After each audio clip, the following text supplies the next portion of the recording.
பூஷன் ராமகிருஷ்ணா கவாய் என்னும் B.R. கவாய் இந்தியாவின் 52வது தலைமை நீதிபதியாக பதவியேற்றார். தலித் சமுதாயத்தை சேர்ந்த இவர் சஞ்சீவ் கண்ணா ஓய்வை தொடர்ந்து புதிய தலைமை நீதிபதியாக அவர் பொறுப்பேற்றுக் கொண்டார். அவருக்கு குடியரசுத் தலைவர் திரௌபதி முர்மு பதவி பிரமாணம் செய்து வைத்தார். இந்நிகழ்வில் பிரதமர் மோடி, உள்துறை அமைச்சர் ராஜ்நாத் சிங் உள்ளிட்டோர் பங்கேற்றனர்.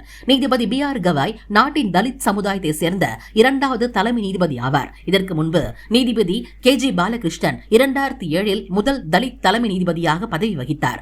உச்சநீதிமன்றத்தின் சீனியாரிட்டி பட்டியலில் நீதிபதி கவாயின் பெயர் முதலிடத்தில் உள்ளது. எனவே நீதிபதி கண்ணா அவரது பெயரை முன்மொழிந்துள்ளார். கவாயின் தற்போதைய நிலைமைக்கு காரணமே பாபா சாஹேப் தான் என அடிக்கடி கூறுவார். மேலும் இன்று நாம் அனைவரும் இப்போதிருக்கும் நிலைமைக்கு காரணமே பாபா சாஹேப் போராட்டம் தான் என அவரது தாயார் தெரிவித்திருக்கிறார்.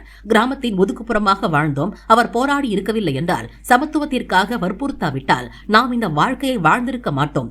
எல்லாமே அம்பேத்கரால் தான் நிகழ்ந்தது என கவாயின் தாயார் கூறியிருக்கிறார்.